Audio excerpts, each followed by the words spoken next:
বৃন্দাবনের আকাশ মধুর, বৃন্দাবনের বাতাস মধুর, বৃন্দাবনের কোকিল কোকিলা ভ্রমর ভ্রমরি মধু, ভ্রমর ভ্রমরি মধু।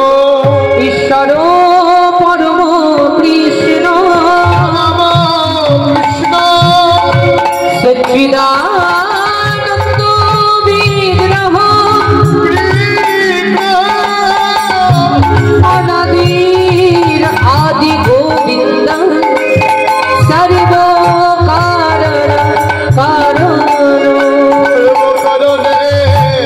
কারণ শ্রীকৃষ্ণের যত খেলা সর্বই উত্তম নরলীলা, নরব তাহার স্বরূপ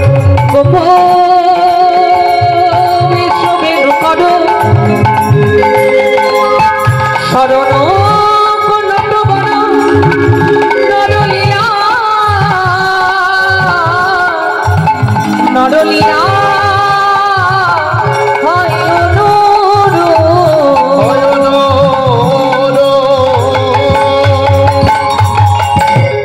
স্থানটি হলো শ্রীধাম বৃন্দাবন। আস্বাদন করব রাধারানীর সতীত্বের পরীক্ষা আস্বাদনের বিষয় শ্রীমতী রাধারানীর কলঙ্ক ভঞ্জন। একদিন রাধারানী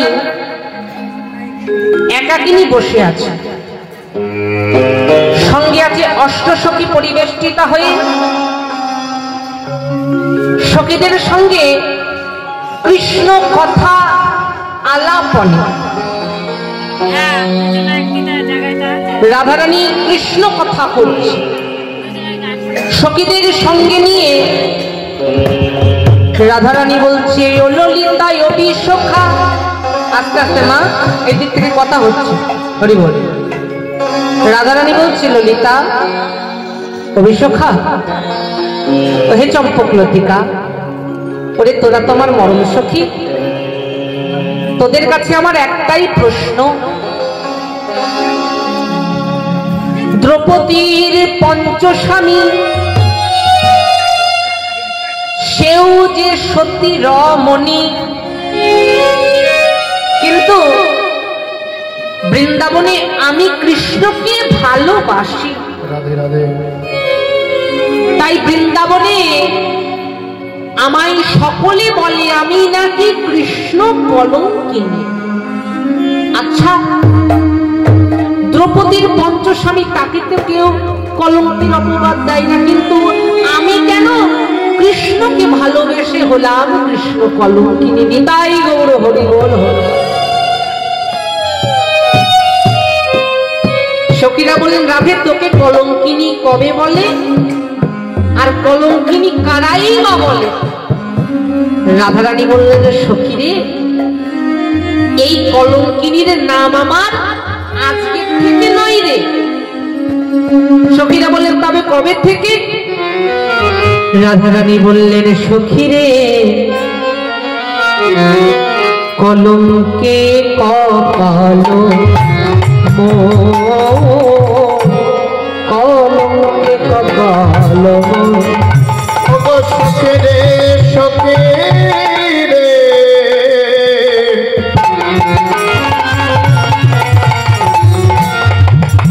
সখে রে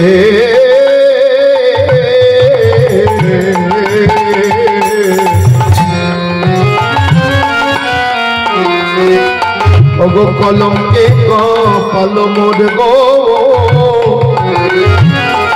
কলঙ্কে কপাল মোর। ওই শিশুকাল হতে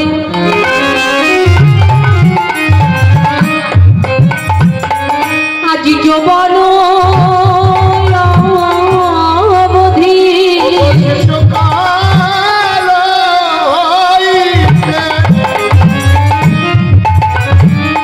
যৌবন আমি কলঙ্কে হইয়ানো ওরে রে কলঙ্কে হইয়ানো মন।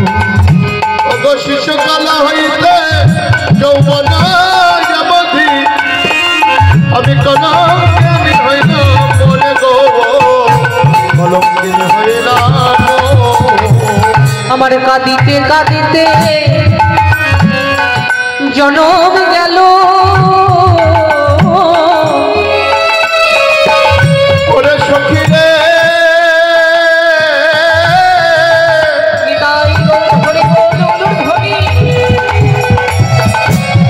সখী রে আমার কাঁদিতে কাঁদিতে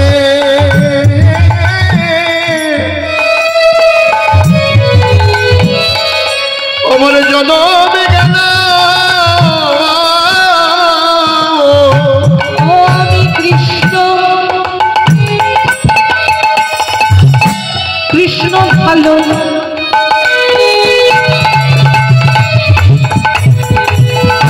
ভালোবাসি বলে সখী রে আমার কাঁদিতে কাঁদিতে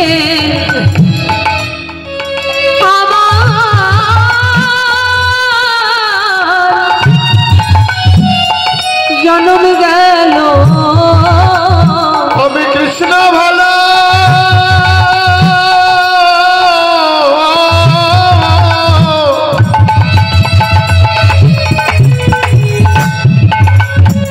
আমি কৃষ্ণ ভালো বাসি বলে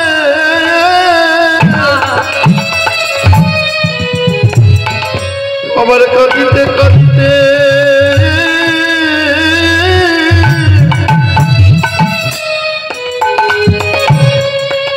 জনম গেল। তবে সখী কৃষ্ণকে যে ভালোবাসে তাকে কাঁদতে কাঁদতে জনমটা চলে যায়। বাবা বিষ্ণু পদকবি বললেন, হ্যাঁ গো, আমার ভগবানকে যে ভালোবাসে তার কাঁদতে কাঁদতেই জন্ম দেয়। কারণ কৃষ্ণ বলে যদি কেউ কাঁদে তার বাকি জন্মটা চলে যায়, কিন্তু একদিন কৃষ্ণ তাকে চরণ দিয়ে তাকে তার শ্রীপাদ করতে রাখে, আর তাকে কখনো সঙ্গ ছাড়া তাকে করে না গো, তাকে সঙ্গ ছাড়া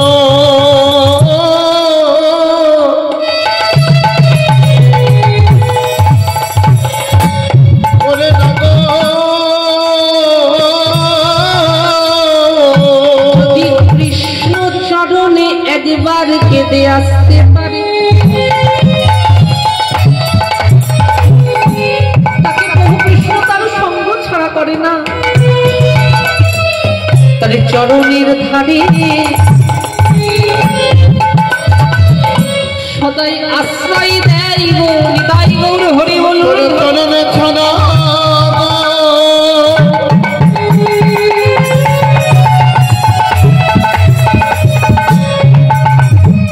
ওগো করে না গো।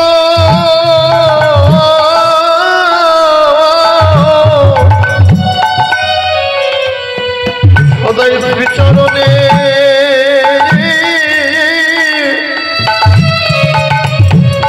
আশ্রয় দেয় গো। তাকে দাসের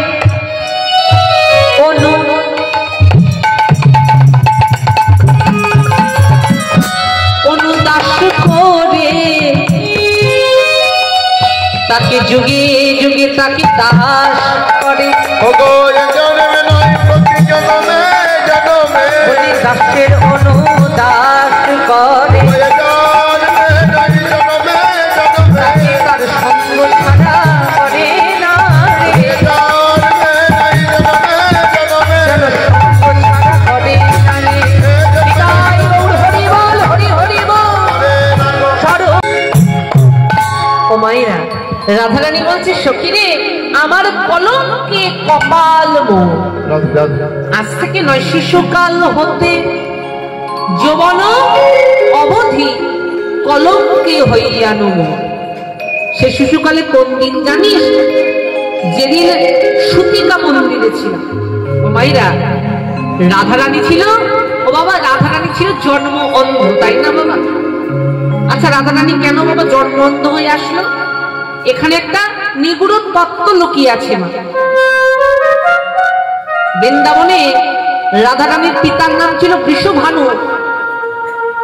আর এই বৃষভানুপুরে এই বৃষভানু রাজার কোনো সন্তান ছিল না। একদিন কৃত্তিদা, বৃষভানু স্ত্রী কৃত্তিদা, রাধারানী যিনি মা, তিনি একদিন দাসীদের নিয়ে যখন পুষ্করিণীতে স্নান করতে গেছে, একটি সুকমল পদ্ম দেখেছে। সেই সুকমল পদ্মটি নিয়ে রাজামশাইকে উপহার দিয়ে বলছে, মহারাজ এই উপহার দিলাম এই পদ্মটি। মহারাজ দেখে বলেন, পদ্ম? এ পদ্ম যে সে নয় পদ্ম, ও কৃত্তিদা এই পদ্মই তুমি যত্ন করে রেখে দাও। কৃত্তিদা কি করলো মা? ওই পদ্মখানি একটি ছোট্ট কুম্ভের ভিতরে রেখে দিলেন, আর প্রত্যেকদিন সন্ধ্যাকালে সন্ধ্যা প্রদীপ দেখায়। এইভাবে যেতে যেতে 1 বছর পর, 10 মাস 10 দিন পর, ভাদ্র শুক্লাষ্টমী বিশাখা নক্ষত্র, অর্থাৎ ভগবানের জন্ম কি মা? ভাদ্র কৃষ্ণাষ্টমী রোহিণী নক্ষত্র, আর ভগবানের জন্ম আর রাধারানীর জন্ম ভাদ্র শুক্লাষ্টমী বিশাখা নক্ষত্র। সেই শুভ দিনে ওই পদ্মর ভিতর থেকে জন্মালেন আমার রাধারানী।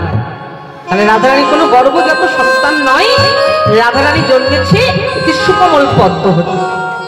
এখন যেই না কন্যা সন্তান পেয়েছে, কৃত্তিদা আনন্দ করে কোলে নিয়েছে, কিন্তু নিয়ে দেখে মেয়ে আর নয়ন মেলে তাকায়। এত আনন্দ, এতদিন সন্তান ছিলই না, আর আজ যখন পেয়েছে আবার মেয়েটা অন্ধ। কি দুঃখ মা! এখন রাধারানী কেন অন্ধ হয়ে আসলো? এখানে একটা কারণ আছে। নয়ন কেন মেলছে? এটা হলো সত্যযুগের কথা। সত্যযুগে যখন আমার সুতমমণি নারায়ণের ভজন করছিল, মায়েরা ভালো করে শুনে রাখো, নারায়ণের যখন ভজন করছিল, নারায়ণ সন্তুষ্ট হয়েছিল। নারায়ণ সন্তুষ্ট হয়ে তার সম্মুখে এসে যখন আসছে না, কারণ ভগবান তো অন্তর্যামী, জানে আমি গেলেই ও একটা এমন কিছু চাইবে আমি দিতে পারবো। এখন দেবী লক্ষ্মী বলেন, স্বামী তোমায় এতবার করে যাচ্ছে, তুমি যাচ্ছ না কেন? তুমি যাও, দেখো কি বলছে, তোমার পরম ভক্ত তোমার সাধনা করেছে।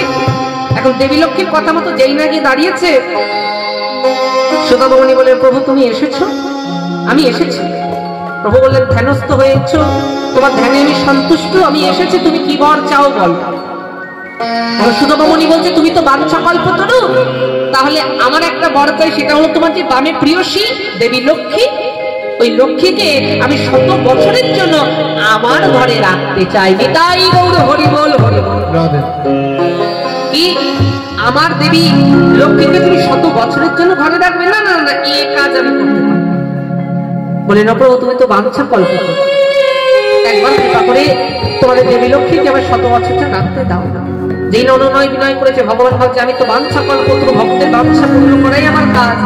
যখনই বলেন বেশ তথাস্তু তোমায় দিলাম, তখন দেবী লক্ষ্মী প্রধান্বিত হয়ে এসে বলেন, সুতমা তুই যারই ভজনা করে তার প্রিয়সীকে তোর ঘরে 100 বছর রাখার জন্য বাসনা করিস, তবে আমি তোকে অভিসম্পদ দিলাম, পরজন্মে তোর ঘরে আমি তো যাব দাপরে। তবে শোন, যে জন্মে আমি তোর ঘরে 100 বছর থাকবো, সে জন্মে তুই হবি নবংসা, না পুরুষ না নারী। এবার যখনই বলেন নবংসা, না পুরুষ না নারী, তখন সুতমমণি বললেন, দেখো হে দেবী লক্ষ্মী, আমি তোমায় কোনো স্ত্রী জ্ঞানে আমার কাছে চাইনি, তবে আমি তোমায় মাতৃজ্ঞানে পূজা করবো বলে আমার ঘরে 100 বছরের জন্য রেখেছি, অভিশাপ তুমি ফিরিয়ে নাও। দেবী লক্ষ্মী বলে, অভিশাপ আমি ফেরাতে পারবো না। সুতমমণি বললেন, বেশ, তুমি যখন অভিশাপ ফেরাতেই পারবে না, তবে আমিও তোমায় এই অভিসম্পদ করলাম, বৃন্দাবনে তোমায় কেউ মা বলে ডাকবে না। আমরা মা সীতা বলি, মা লক্ষ্মী বলি, মা বিষ্ণুপ্রিয়া বলি, রাধারানীকে কেউ মা বলি না। ওই সুতমমণির অভিশাপে বলে, বৃন্দাবনে তোমায় কেউ মা বলে। তখন দেবী লক্ষ্মী কেঁদে কেঁদে বলেছিল, হে গোবিন্দ, যদি আমি বৃন্দাবনে যাই, সবার আগে আমি তোমার বদন দেখবো, নচেত আমি কারোর বদন দেখবো না, আমি নয়ন মেল। তাই এই কথা যখনই বললেন, বলে তথাস্তু। তাই সেই দেবী লক্ষ্মী যখন কৃত্তিদার ঘরে এলো, নয়ন বন্ধ করে, নয়নে মেলছে না। তাই ভগবান ভাবছে আমি কি করি, তাই ভগবান যোগাযোগ, তিনি যোগাযোগ করেন। ভগবান, ভগবানের মা যশোদা আর কৃত্তিদা এরা ছিল দুই বান্ধব। এখন বন্ধুর বিপদে বন্ধু না গেলে কি মাগো মর্যাদা দেওয়া হয়? তাই যশোদা কি করলেন, গোপালকে সে একদিন কোলে করে নিয়ে এখন কৃত্তিদা বিষবাণপুরে এসেছে। আর বিষবাণপুরে যখনই এসেছে মা কোলে নিয়ে আছে, এখন কোলে নিয়ে আছে, ভগবান ভাবছে মা যদি আমায় না ছেড়ে, রাধারানী অঙ্গ যদি পড়াশোনা করে, রাধারানী যদি আমায় না দেখে তবে তো নয়ন মেলবে না। এখন মায়ের গলায় ছিল গজমতি, গজমতি এক টান দিয়েছে। মা গজমতিটা গোপালমতিকে রেখে একেবারে গজমতি গোড়াতে লেগেছে। ভগবান হাত দিতে দিতে দিতে দিতে দিতে একেবারে রাধারানীর কাছে গিয়ে যেই না নয়নে পরশ করেছে, রাধারানী বলেন যেই দিন আমি ওই নয়নে নয়নে দিলাম, ওই কৃষ্ণর প্রতি আমার যে ভালোবাসা হলো, আর সেদিন থেকে সারা বৃন্দাবনবাসী আমায় সে শিশুকাল হতে আজ যৌবন অবধি কলঙ্কে হইয়ানু। ওই কৃষ্ণকে সেদিন থেকে ভালোবাসলাম, সেদিন জৈরম রূপে নয়ন দিলাম, সেদিন হতে আজ যৌবন অবধি আমার কলঙ্কে হলো, আমার কাঁদতে কাঁদতে জন্ম গেল। সখীরা বলেন আচ্ছা তোকে কলঙ্কিনী কারা বলে? ওই বৃন্দাবনের লোকে বলে, ওই গোকুলের লোকে বলে? রাধারানী বলেন না না। আচ্ছা কলঙ্কিনী কি যমুনায় জল আনতে গাছ তারা বলে? বলেন না না সখী তারাও বলেন। আচ্ছা কারা বলে তবে? বলে না কারা বলে জানিস? বলি বিবাদিনী যারা।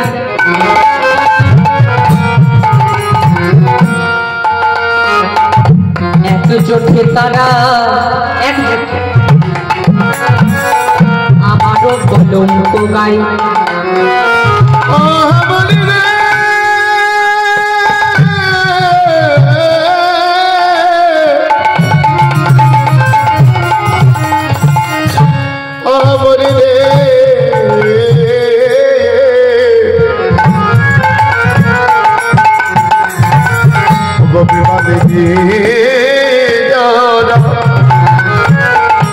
একে চোখে তারা আমার কলঙ্কে নিগায়। আবার আমাকে দেখিয়া মুখ ফিরিয়া, আমাকে দেখিয়া মুখ ফিরিয়া ডেকে ডেকে বলে, ডেকে ডেকে বলে কৃষ্ণ কলঙ্কিনী রায় গো, কলঙ্কিনী রায়। বলে আমার দেখিয়া দেখে কয়ে যে কৃষ্ণ কলঙ্কিনী রায় গো, কৃষ্ণ কলঙ্কিনী রায়। কি করে জানিস? বিবাদী যারা, বিবাদী কারা মা? এই বৃন্দাবনে বিবাদী ছিল একমাত্র জটিলা আর কুটিলা। আস্তে আস্তে এই জটিলা কুটিলা ছিল বিবাদী, তাই না মা?